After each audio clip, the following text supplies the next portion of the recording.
because of the political figures involved in the case, parang mas nagiging complex yung kaso when it should not be. Diba? Palitan mo yung pangalan, hindi yan si Pangulong Duterte, normal na Pilipino. Ginanyan mo. Somehow, mas madali siyang i-resolve. Diba? Kasi hindi mo na iniisip yung political consequences. Nagiging complex lang siya sa paningin ng tao kasi ang nakikita nila away politika, Marcos versus Duterte. Pero sa totoo lang, this boils down to a very simple violation of the right to liberty. Totoo, sir. Doon lang dapat, meron ding mga naysayers na, nung final nyo yan, nakaalis na yung eroplano. Pero actually, totoo, nakaalis na yung eroplano, pero ang natuklasan natin is, ang Philippine government pala yung nag-charter ng plane. Yes. Tapos, based mismo doon sa documents na pinakita ng gobyerno sa Supreme Court natin, si Marcos Lacanilaw ang nag-turn over kay PRRD sa ICC. ICC. Anyway, sir, what we really wanted to ask you is some issues, some concern about dun sa habeas corpus cases ni PRRD. You are the lawyer of one of the petitioner doon sa mga habeas corpus cases po na yon. Pero meron po kasi talagang mga hindi ma-shrug off na mga katanungan sa mga meron na kagaya ko. At yung mga numero uno dyan na question is, balikan lang natin ng mabilis na mabilis. Noong March 11, 2025, of course, PRRD was put in a plane and then sent to The Hague. At pagdating nga dun sa Hague, dinetain siya, awaiting trial. So, up until now, as we speak, wala pa rin formal charge si PRRD at naghahanap pa rin currently naghahanap pa ng mga additional witness ang ICC against PRRD tungkol doon sa kaso niya doon na crime against humanity. But here in the Philippines, and we really wanted to thank lawyers like you, Attorney Pao, because you immediately filed these cases questioning the arrest of PRRD. Ngayon, ang sinasabi ng ibang mga naysayers or yung mga simpleng ibang hater lang talaga ni PRRD na wala naman na kasi yan, moot na daw. In fact, a former justice even said na there's no sense in making a decision sa habeas corpus cases dahil wala na naman na daw sa Pilipinas si PRRD, nasa ICC na daw siya, and things like that. So basically, they are saying na walang mangyayari dito sa habeas corpus cases na to. What can you say about it, sir? Kung natatandaan nyo, nung tinanong si dating DOJ Secretary Boying Remulla, like a few days after we filed the petition, pinapa-comment siya ng media. Ang sagot niya, kung natatandaan mo, sabi niya, done deal na yan. Wala na silang magagawa. Pero hindi totoo yun kasi number one, ang habeas corpus kasi, hindi mo siya pwedeng talunin or hindi mo siya pwedeng iwasan by simply removing the person detained and putting him outside the jurisdiction of the court. Konting background, ang habeas corpus kasi, alam naman natin sa constitution natin na ginagaranti yung right to liberty, di ba? Personal freedom. So, isa yan, kung hindi yan ang pinaka-importante, isa yan sa pinaka-importante freedoms ng bawat tao. Hindi lang ng Pilipino, kahit sino tao. Yung habeas corpus, kaya meron tayo niyan. Yan yung remedy mo kapag binawian ka ng kalayaan mo. Nang wala sa proseso ng illegal. Yan ang pwede mong gamitin sa korte para mapalaya ka. Kayang utusan ng korte ang gobyerno na i-produce ka sa kanila at para alamin agad kung illegal nga ba yung pagka-dakip sa'yo, pagka-detain sa'yo. Ang Korte Suprema natin, may jurisdiction, may kapangyarihan over yung government officials natin. Kasi nandito sila sa Pilipinas. Who caused the deprivation of liberty of PRRD. So, hanggat nandito sila, pwede silang utusan ng Korte Suprema na gawin nyo lahat ng makakaya nyo para mapabalik si PRRD dito sa bansa. So, yun ang prayer natin. We said in our petition for habeas corpus and in our recent filings na ang prayer natin is for our Supreme Court to direct the respondents, the Philippine government, to take all available steps to facilitate the return of PRRD. Ngayon, may mga nagtatanong, syempre, ano naman yung steps na yun? Sa atin, alam naman natin na hindi magiging madali. Kasi nga, nasa ICC na siya. Siyempre, hindi naman papayag basta-basta ang ICC. Pero ang punto namin is, hindi natin problema yan. Hindi yan problema ng petitioners, hindi yan problema ng Korte Suprema. Problema yan ng mga gumawa ng problema, which is yung Philippine government natin. Sila ang mag-isip ng paraan. Sila din ang may pinakamalawak na kaalaman at resources at information available to them para makaisip ng paraan paano mapabalik si Pangulong Duterte. Sabi natin sa Supreme Court, kasi tinatanong ng Supreme Court, ano pa bang pwedeng gawin? Pati yung Supreme Court mismo tinanong yung petitioners, ano pa bang pwedeng magawa ng Supreme Court para mapabalik si Pangulong Duterte? Ang sabi natin, Your Honors, hindi nyo problema yan. And anyway, yung information and resources available sa government natin, sa executive, wala sa inyo. So hindi nyo rin maiisip yan kung paano mapapabalik pa ba ng government natin si PRRD dito. Ang sagot natin doon, parang yung executive, meron silang information na wala yung judiciary, na wala yung petitioner, so sila ang makakaalam yan. So wag na nating isipin for them. Anyway, kasalanan naman nila yan. Pangalawa, wag na natin isipin kung posible ba or hindi. Kasi I'm sure kapag inutusan ng Supreme Court itong Administrasyong Marcos na pabalikin si PRRD dito, ang sasabihin nila, imposible. Correct.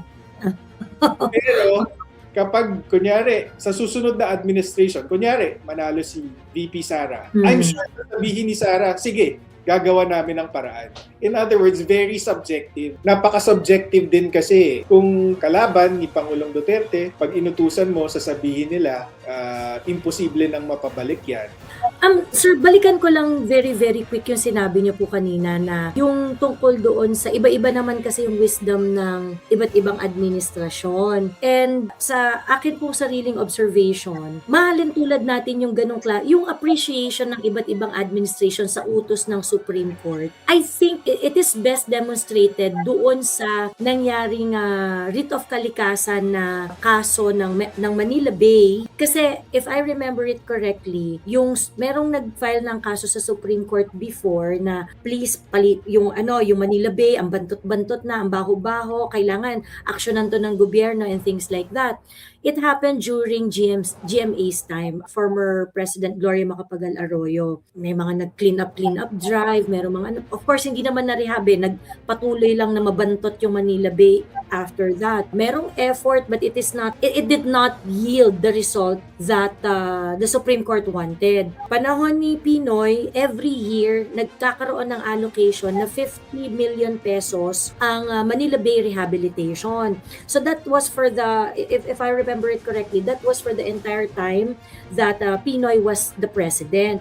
Pinopondohan siya, merong pera, 50 million pesos. But still, it did not result to the one that the Supreme Court expected na hindi, sabi namin, ayusin ninyo hindi ganyan ang pag-aayos. And because of that, nagkaroon uli sila ng reiteration ng writ of kalikasan. I just do not remember, sir, the technical issuance at that point. Pero nagpangalan na sila ng mga government agencies na kayo, LGU, MMDA, DENR, Office of the President, and ABCDEFG. Nagpangalan na ng todo-todo si Supreme Court until that order reaches the desk of former President Duterte. And former President Duterte interpreted yung mga existing naman na order ng Supreme Court and did the Manila Bay Rehabilitation. So, I think yung sinasabi niyo, sir, kasi ang ganda ng point niyo na importante kasi kailangan i-resolve yung issue. Kasi yung issue, it goes beyond PRRD usapin ng freedom yun So, whether or not yung implementation is something that can and or cannot be done by the current administration, yung prinsipyo nun kasi will transcend the current administration. It will cross to another leadership, another administration that may have different set of wisdom on how to approach such order. Pero importante, meron ka ng desisyon, di ba? Meron ka ng ruling. Correct. Pero ang sa akin, kahit itong administration na to current, tingin ko may kakayahan. Kasi ang pinaka-example dito, yung kay Congressman Arnie Teves, Yes. 'Di ba, nagtago siya saan nga ba siya nagtago? Sa East Timor. Nagkaroon siya ng pseudo-asylum doon kasi yung request for extradition natin denied. So, may protection siya ng court, hindi siya pwede pabalikin sa Pilipinas kasi ang ground niya doon is pinupolitika siya dito, kaya siya kinasganyan, may banta sa buhay niya. So sabi ng Court of Appeals nila doon sa East Timor, hindi nyo pwedeng pabalikin yan sa Pilipinas, si Teves. Pero despite that, nagawa nila ng paraan. Binida pa ng administrasyon na si BBM daw mismo instrumental in getting him home. Kasi yung ibang government officials, DOJ, Bureau of Immigration, Department of Foreign Affairs. So, ibig sabihin lang, diba, if there's a will, there's a way. Kung gusto nyo gawa ng paraan, magagawa nyo ng paraan. Kung ayaw nyo, may dahilan. Correct. Diba? Tama. Wag na nating isipin yun, diba? Parang let's just rule on the legality and let implementation, let the executive worry about the implementation. And sir, for ordinary observers like us, no? Kasi sir, ang feeling namin, ang feeling ng ordinaryong Pilipino, tinraidor na kami ng executive for, taking advantage of the government institution within the executive department. Feeling namin, tinraidor na kami ng House of Representatives. Of course, this is in the light of ang political bias namin is aligned with PRRD. So, ang feeling talaga namin na betray na kami ng House of Representatives, na betray na kami ng executive department. And so, ang kinakapitan na lang ng mga ordinaryong taong kagaya namin is the Supreme Court, that they do the right thing and decide on this once and for all. If only to settle yung mga issue tungkol sa kalayaan din ng ordinaryong Pilipino, kasi hindi naman yan dapat ma-confine sa political sa political na level because it is something that is enduring, 'di ba po? Yan ang pangahawakan namin, whether magkakaaway kami sa politika or hindi ng ibang mga botante. At the end of the day, yun yung pangahawakan namin And it is something that all of us should know. Kailangan dapat lahat ng Pilipino ma-aware dito kung ano yung mga pwedeng gawin sa amin kapag kunwari dineprive kami ng kalayaan namin ng ganun-ganun lang. We have this remedy available and what we expect kapag yun ang ginamit namin na remedy. Tama. Kaya ang panawagan natin sa Korte Suprema, katulad na lang nung pag-desisyon nila dun sa impeachment ni VP Sara, na huwag na nilang isipin yung politika. In fact, tingin ko dahil sa politika, because of the political figures involved in the case, parang mas nagiging complex yung kaso when it should not be. Parang yung deprivation of liberty lang to Kahit sana nga, kung maaari lang, di ba, palitan mo yung pangalan, hindi yan si Pangulong Duterte, normal na Pilipino, ginanyan mo. Mas parang somehow, mas madali siyang i-resolve, di ba? Kasi hindi mo na iniisip yung political consequences. Nagiging complex lang siya sa paningin ng tao kasi ang nakikita nila away politika, Marcos versus Duterte. Pero sa totoo lang, this boils down to a very simple violation of the right to liberty. Totoo, sir. Doon lang dapat mag-focus. And yung Korte Suprema kasi sila yung sandigan ng bawat Pilipino when it comes to safeguarding constitutional rights. And to be fair naman to the Supreme Court, consistent naman silang tumitindig recently against constitutional violations. Ang lang natin, sana mas mapabilis ng konti kasi mag-iisang taon na pong nasa ICC si Pangulong Duterte at yun nga, na yung kalagayan nga. Hindi ko alam kung napanood mo, na-share ko noon na even before siya pinadala sa ICC, mahina na yung memory niya Nung huling nagkita ni PRRD, biruin mo, hindi niya maalala na tumatakbo pa lang senador si Bongo. Attorney Paulo, before po mapadala si PRRD sa The Hague, when was the last time you were able to talk to him? Late January. Nag-dinner meeting kami. Tapos, yun nga, pagkatatayo siya, pupunta siyang banyo, kailangan alalayan siya para tumayo, kailangan alalayan siya para maglakad. Nung sasakay na siyang kotse niya, kailangan siyang buhatin papasok ng kotse. Tapos yun nga, hindi niya na maalala yung mga, yun, katulad nga nung kandidatura ni Senator Bong. So, doon lang, para sa akin, hindi mo kailangan maging doktor para ma-realize na itong taong to, hindi to fit to stand trial or even much less detention. Diba? Dapat ito bantay sarado ng mga personal na doktor niya 24/7.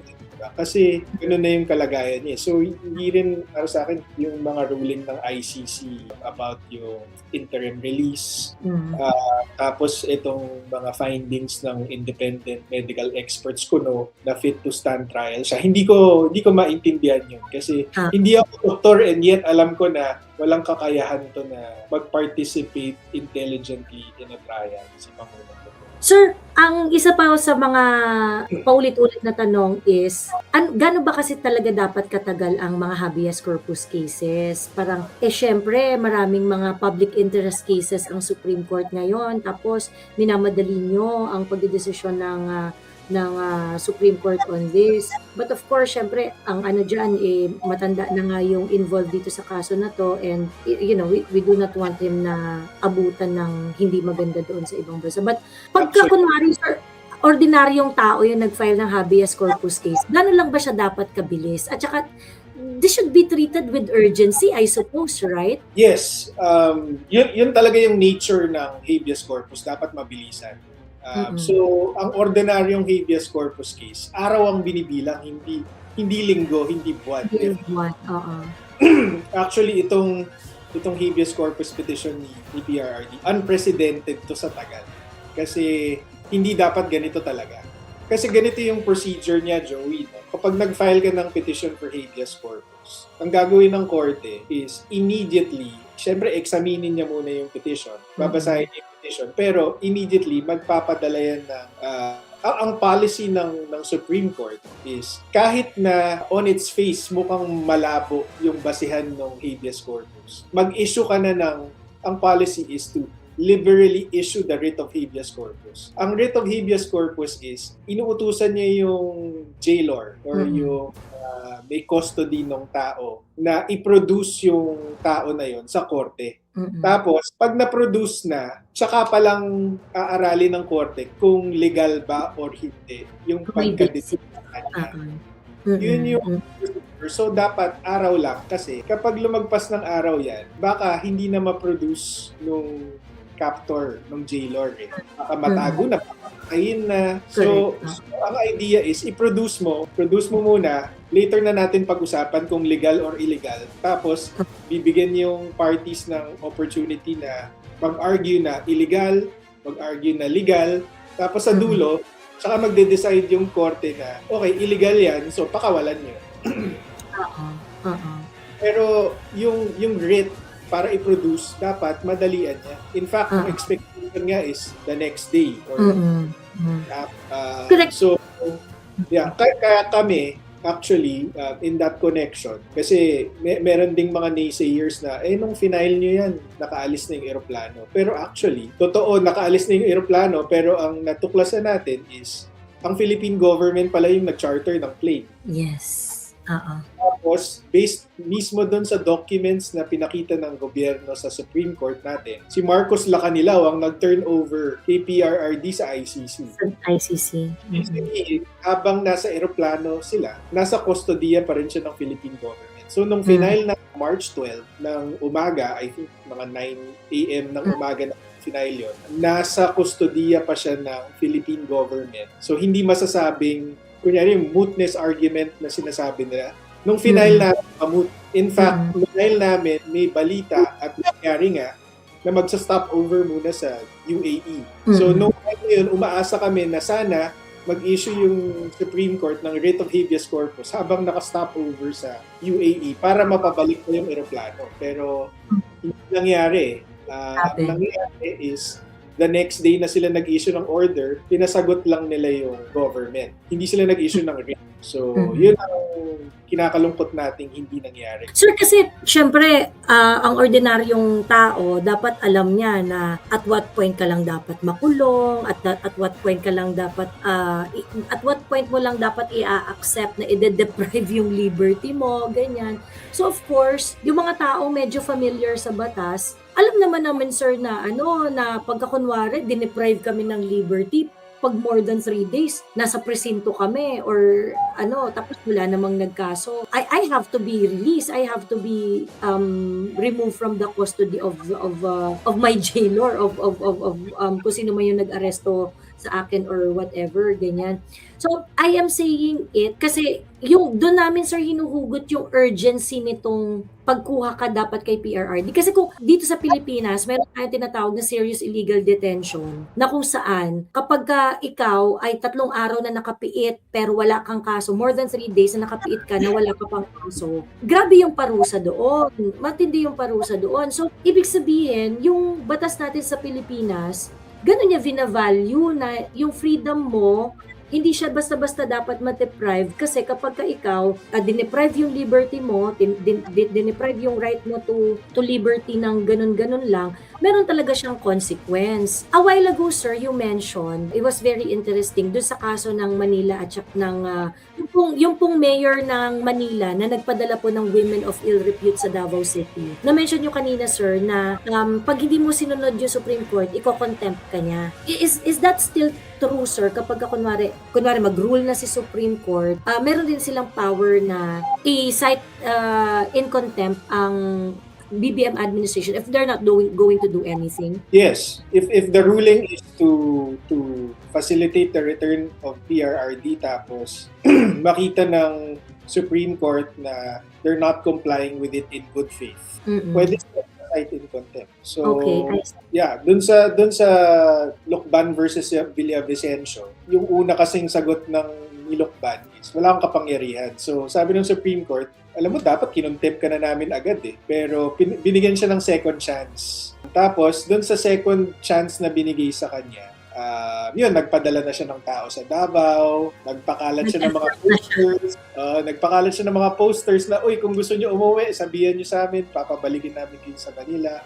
All expenses paid, mga things like that. So, nag-exert na siya ng effort, kaya hindi siya na-contempt. May mga napabalik siya, pero may mga hindi rin siya napabalik kasi, kunyari, bumalik mag-isa. So, or ayaw nang umalis ng Davao, natuwa na sa Davao. Mga ganun. So, yung mga pina-explain sa kanya, bakit hindi niya mapabalik si number 1, si number 2, si number 3. So, na-excuse siya kasi merong ibang reason kung bakit hindi niya napabalik. Kaya hindi siya na-contempt. Pero pwede.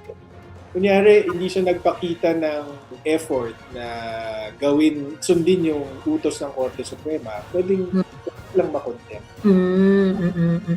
Kasi, ang usapan nga, sir, kung kunwari mag-issue yung Supreme Court na, best effort kayo dapat dyan.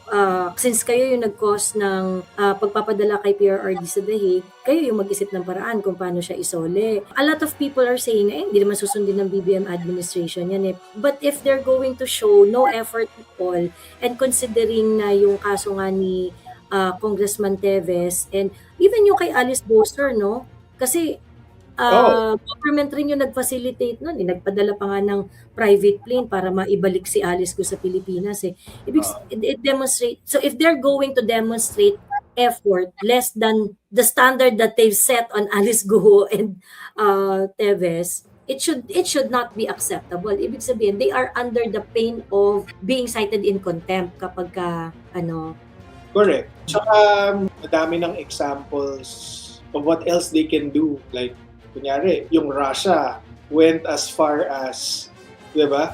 Parang starting criminal prosecutions against mga judges. prosecutors and judges. Yung US naman to counter yung charges against Israel officials, including the Prime Minister. Di ba? Wala sanctions, financial sanctions naman. So, parang those are just some examples of things that they can do apart from sinabi natin sa Supreme Court naturally yung suggestions namin limited kasi wala naman kaming wisdom and resources like pero pwede naman silang mag-file ng formal motion sa ICC. Kunyari na yung Philippine government sabihin nila, di ba may principle of complementarity, gusto naming litisin yan dito, for example, diba? Diba? In short, maraming ways, no, sir? Kung maraming pamamaraan. Kung gusto talaga, maraming pamamaraan. Pangunahing prinsipyo naman talaga ng ICC yun eh. Na kung yung court with original jurisdiction, which is the Philippines, is willing and able to prosecute, then wala silang jurisdiction kasi complementary lang sila eh. pwede lang silang pumasok kung ayaw or ikaya nung Pilipinas sa ICC ngayon at sinabing, anyway, kagalit naman nila si PRRD, diba? Sinasabi nila, panagutan niya yung mga kasalanan niya. Eh di, litisin nila dito. Sa Pilipinas. Oo, hindi, isa pang misunderstanding yun or misconception. Kala nila, parang this petition for habeas corpus is parang a means to avoid accountability. No, parang kahit si PRRD mismo, he's willing to face the charges, but in the Philippines. To Correct. by his countrymen. Parang under the laws of the Philippines. Diba? So, let him face the charges here. Wag sa kanyaga na wala namang alam sa mga realidad natin dito sa bansa. Correct.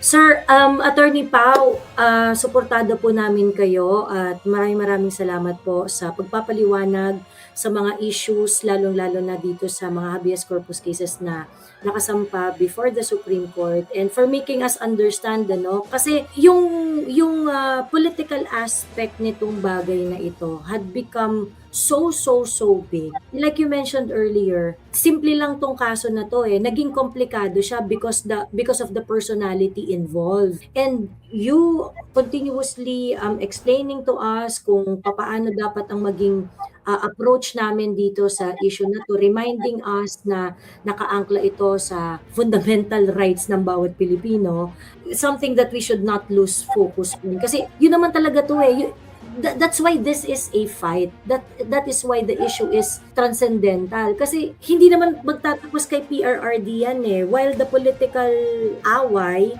may last habang buhay sila, ang mga Marcos, ang mga Duterte, or lahat ng mga galit kay PRRD, it may last habang magbuhay sila at maglalaban sila sa eleksyon. Pero yung batas natin at yung karapatan natin, it is enduring. It is gonna be there. So there must be consistency on how we look at the laws that protect us.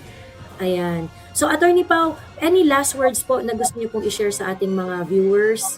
Yeah, dun sa mga sumusuporta kay Pangulong Duterte at dun sa petition for habeas corpus at pati na rin of course dun sa dun sa Tay Kami Naman signature campaign, maraming salamat sa inyo. I'm sure malaking bagay sa pamilya Duterte yung suporta nyo. Sa amin din, mga abogado, kasi yun nga, parang ang dating sa amin, uphill battle, pero alam kasi namin tama yung pinaglalaban namin So, yes. And we are behind you, sir.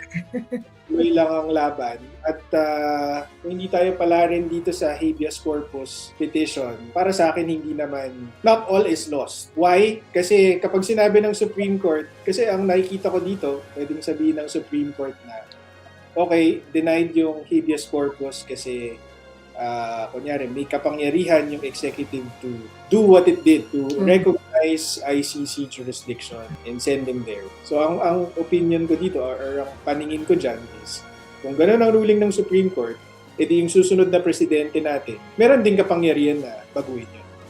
Meron din prerogative na baliktarin yun. So, yun ang tinitingnan ko. Pero, of course, gusto natin dito pa lang manalo na tayo kasi mali naman talaga yung ginawa ni Pangulong Duterte. Dapat kahit sinong Pilipino hindi maka-experience nun. Lalo na isang government official o public servant na nagsilbi sa bayan. Napakatagal at napakagaling. Correct. And thank you, Attorney Pao, kasi I know you're not just standing up for PRRD and for your clients, so you're also standing up in behalf of the Filipino people. We are very grateful kasi dahil sa init ng political climate ngayon, ang hirap humanap ng kakampi, and for ordinary Filipinos like myself, napaka-refreshing po talaga that we have you. We have someone like you who would be willing to banggain ang mountains for us. Ayan. It's an honor to be fighting this battle kasi parang we really believe na tama yung pinaglalaban namin. So we don't mind na mahirap. So, maraming salamat din sa inyo na mga sumusuporta. Gusto lang po sana namin itanong, very, very light lang. Kasi kami mga content creator kami, no? Political content creator. And this past few years, actually, yung mga content creator who are critical of the government, feeling namin na pag-iinitan kami. Like yung lagi kaming naiimbitahan sa kung saan-saan, naiimbitahan sa House of Representatives.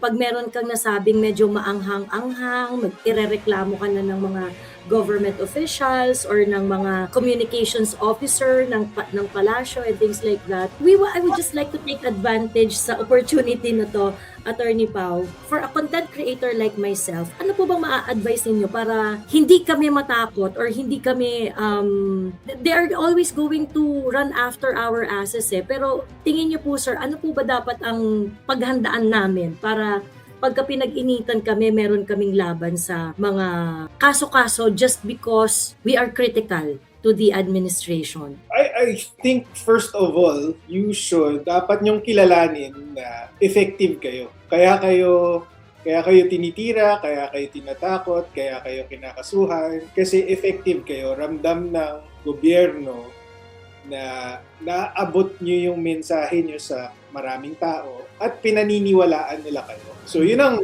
kagandahan nun. Hindi naman kayo aapihin ng mga yan kung tingin nila wala kayong impact. So sa akin, para sa akin, dapat matuwa kayo na bibigyan nila kayo ng panahon kasi ibig sabihin, effective kayo. Relevant.